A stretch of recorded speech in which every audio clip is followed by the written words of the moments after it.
Imaginez une barque sur un lac. Le cœur est le rameur, il donne l'élan, la direction intérieure. L'esprit est la rame, il permet de transformer cet élan en mouvement concret. Si la rame s'agite, sans écouter le rameur, la barque tourne en rond. Si le rameur est présent, mais que la rame ne répond pas, le mouvement s'arrête. L'un sans l'autre, rien n'avance. Lorsque l'esprit se met au service du cœur, quelque chose se dénoue. Le cœur cesse de se sentir ignoré ou rejeté et peut enfin s'exprimer. Et l'esprit, libéré de la solitude du contrôle, redécouvre une guidance plus vaste que ses raisonnements, celle du vivant. Nous avons grandi dans un monde qui oppose souvent ces deux dimensions fondamentales de l'être. L'esprit, associé à la raison, à l'analyse, au jugement objectif, est valorisé comme outil de réussite, d'adaptation, de maîtrise. Le cœur, lui, est relégué au domaine du sentiment, de l'émotion, de l'instinct. Noble peut-être, mais jugé instable, irrationnel, suspect. Et ainsi il devient normal de taire ce que l'on ressent au nom de ce que l'on croit devoir faire, d'agir selon ce que la raison impose, sans écouter ce que le cœur exprime en sourdine. Cette fracture devient un mode de fonctionnement. On ne s'en aperçoit plus. Et pourtant, elle nous divise. Elle engendre fatigue, confusion, dissonance, car en réalité, aucun être humain ne peut vivre durablement coupé de lui-même. Mais cette séparation nous divise intérieurement.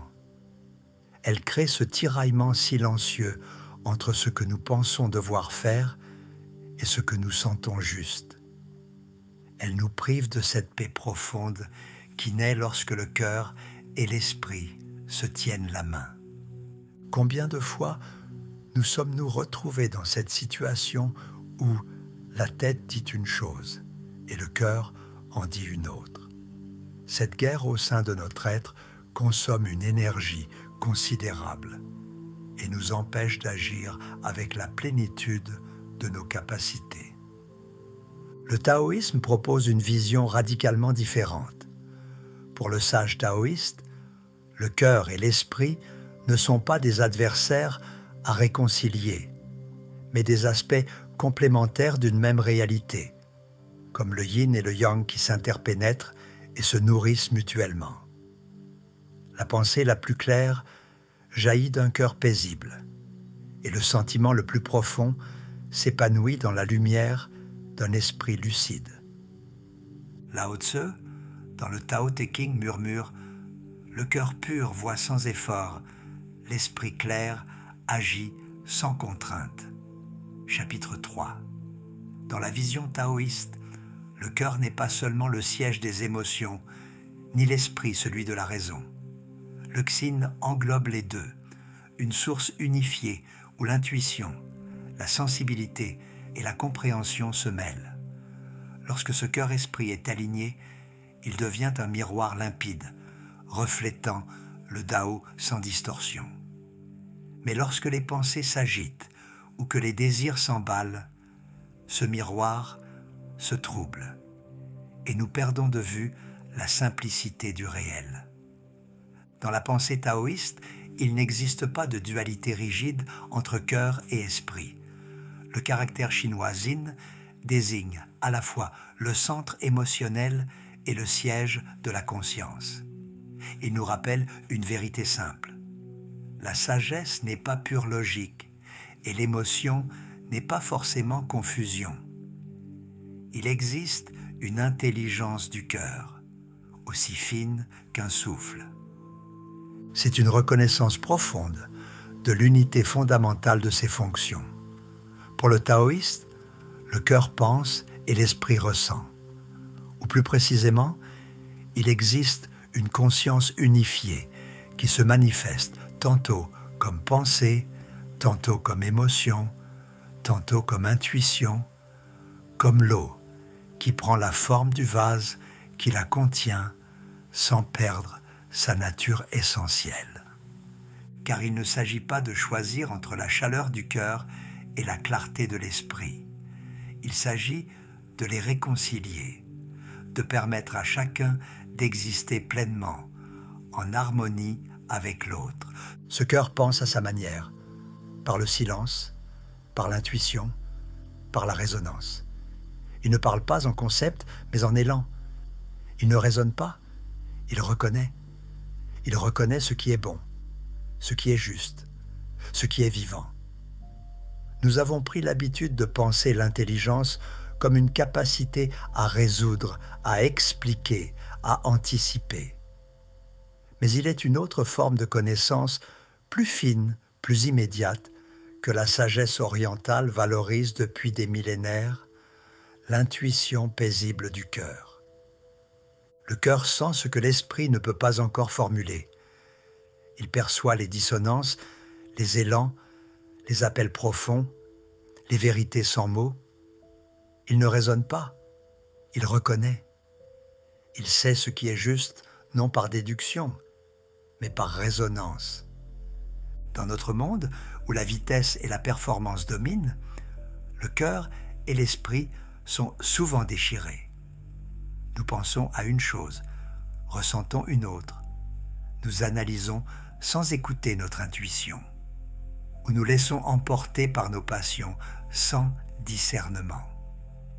Cette fracture intérieure crée une dissonance, un sentiment d'errance, comme si nous étions à la fois trop pleins et désespérément vides.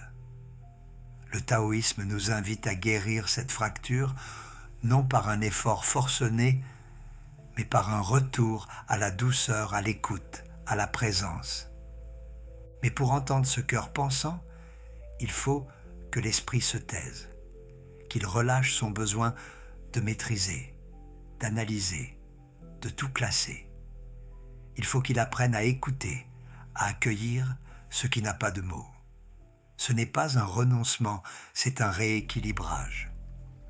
Notre époque souffre profondément de la domination de l'esprit séparé du cœur. Cette hypertrophie du mental se manifeste dans tous les domaines. Excès d'analyse, projections incessantes, sur-information, performance constante. L'esprit est devenu une machine à résoudre, à comparer, à anticiper. Mais sans le cœur, il tourne à vide, il devient aride, il se perd dans ses propres méandres. Et inversement, face à cette sécheresse mentale, certains cherchent refuge dans l'émotion brute, dans la réactivité, dans l'exaltation. Mais là encore, s'il n'est pas éclairé par une présence lucide, le cœur s'emballe, s'épuise, se consume. Nous oscillons entre ces deux extrêmes, la froideur calculatrice et la chaleur incontrôlée, sans retrouver l'unité intérieure qui nous stabilise en profondeur. Le taoïsme propose une autre voie, celle de la présence unifiée. Une présence enracinée dans l'instant où le cœur sent et l'esprit éclairent ensemble. Un obstacle majeur à l'unification du cœur et de l'esprit est souvent notre langage lui-même. Les mots, par leur nature même, séparent et catégorisent. Ils créent des distinctions là où, dans l'expérience directe, il peut y avoir continuité et unité. Comme le dit Lao Tse, le Tao que l'on peut nommer n'est pas le Tao éternel. Cette limite du langage ne signifie pas que nous devrions renoncer à parler ou à penser. Elle nous invite plutôt à une utilisation plus consciente et plus poétique des mots. Un langage qui suggère plus qu'il n'affirme, qui évoque plus qu'il ne définit, qui ouvre des espaces plutôt que de les clôturer. Les maîtres taoïstes ont développé un art particulier de la parole et de l'écriture qui reflète cette sensibilité. Leurs enseignements prennent souvent la forme de paraboles, de paradoxes ou de poèmes qui déjouent les habitudes de notre mental discursif et nous invitent à une compréhension plus intuitive, plus global.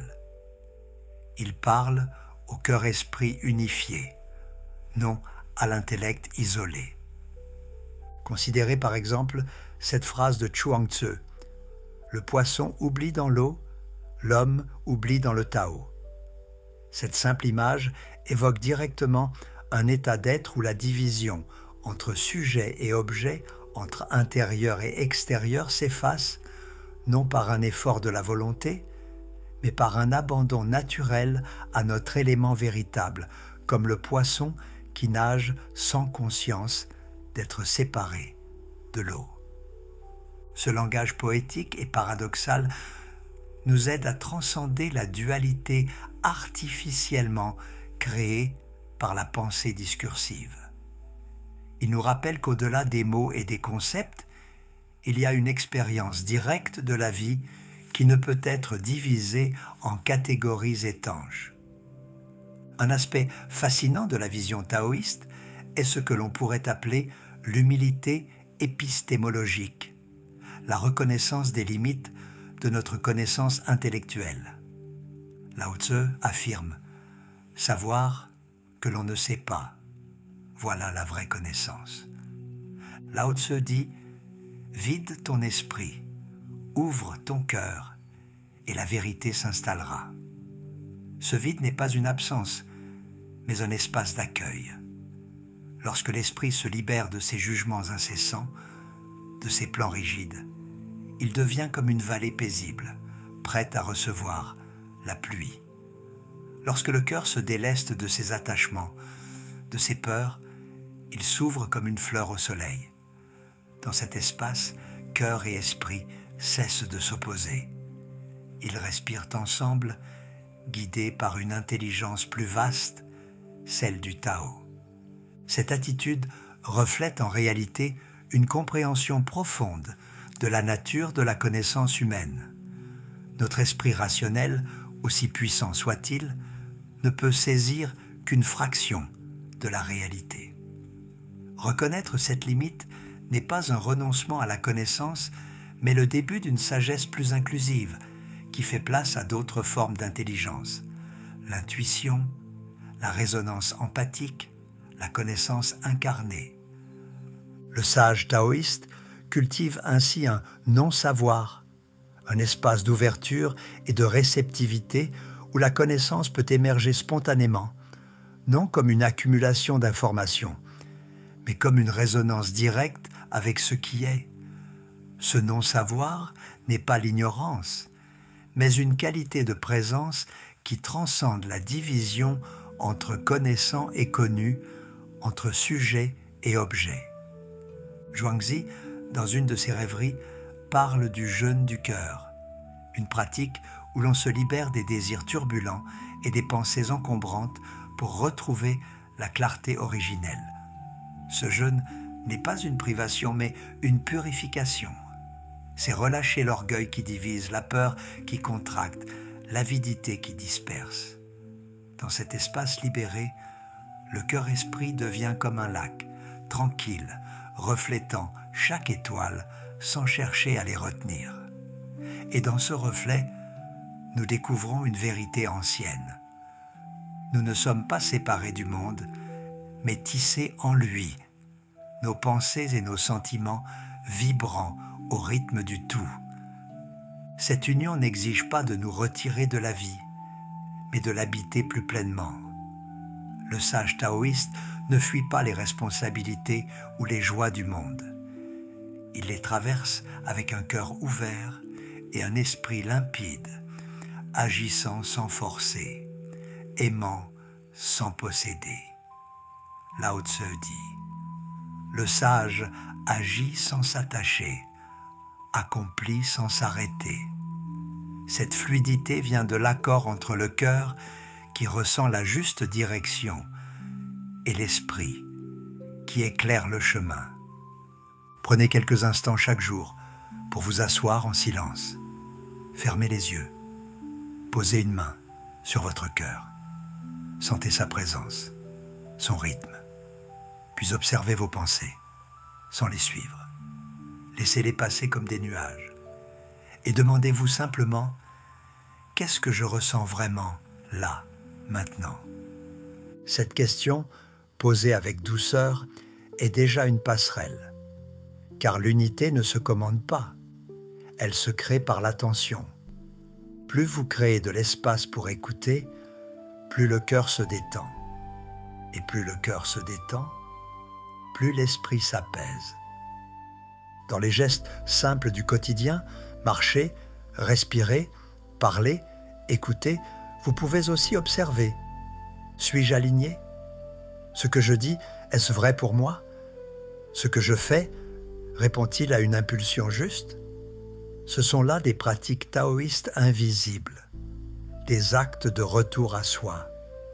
L'unification du cœur et de l'esprit n'est pas tant un accomplissement qu'un retour à notre nature originelle, à cette source unique d'où jaillissent toutes nos capacités.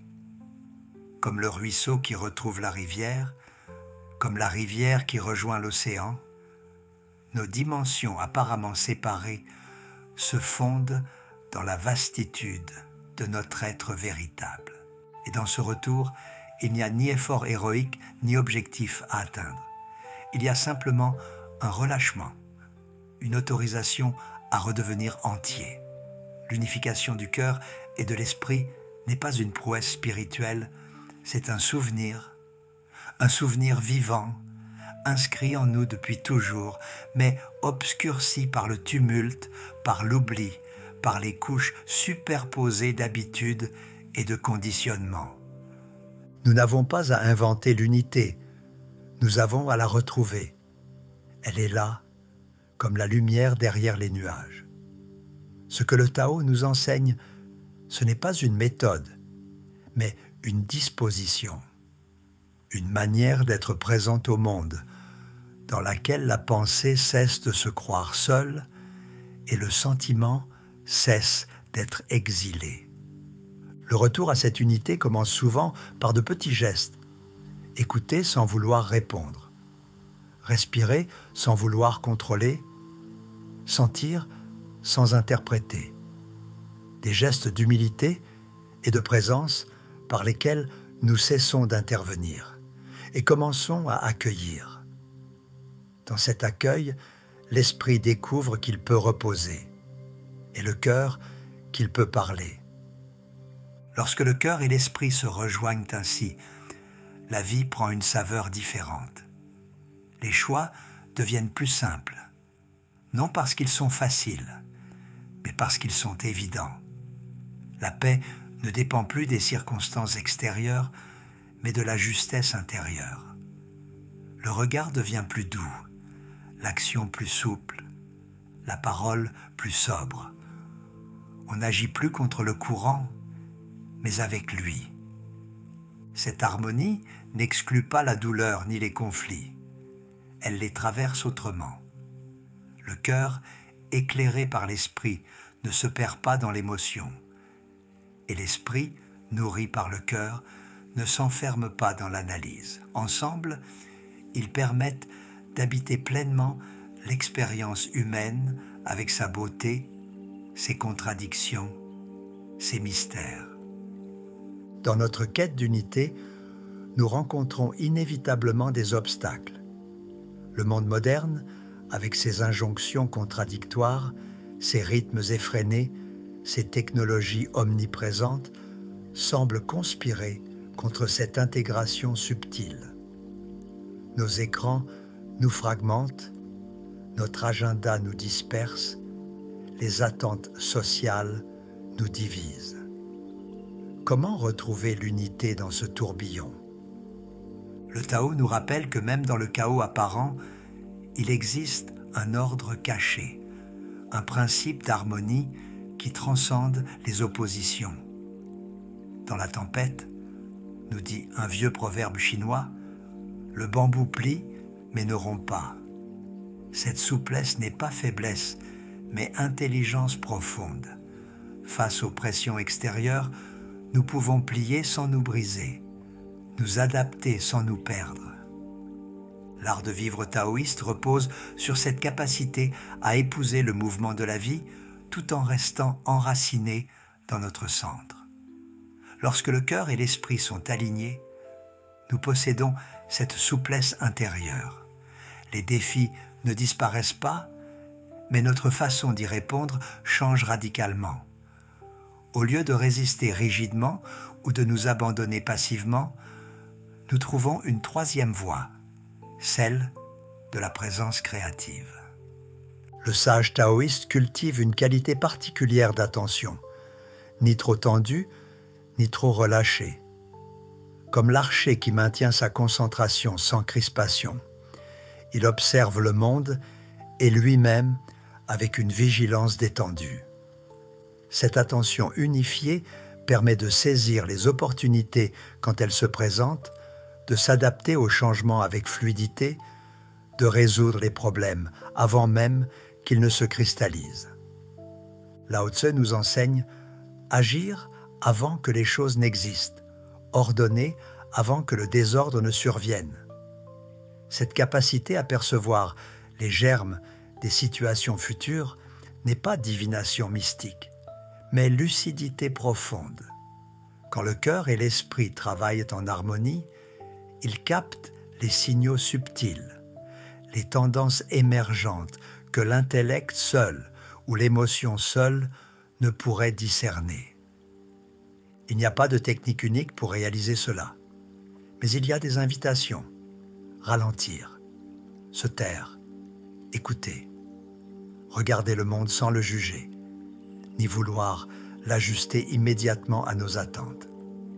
Offrir à chaque moment la qualité d'une présence entière. C'est là que le Tao devient visible. Non dans l'extraordinaire, mais dans le simple, dans le battement du cœur, dans le souffle qui circule, dans le silence entre deux pensées. Le sage taoïste n'est pas celui qui sait plus, mais celui qui interfère moins. Il ne cherche pas à briller, à convaincre, à posséder. Il laisse être. Et c'est ce laisser-être qui guérit, qui unifie, qui éclaire. Ainsi, lorsque la barque avance paisiblement sur le lac, ce n'est pas qu'elle va vite ou loin, c'est qu'elle avance juste. Le rameur et la rame, le cœur et l'esprit ne luttent plus pour la direction. Ils ont en harmonie.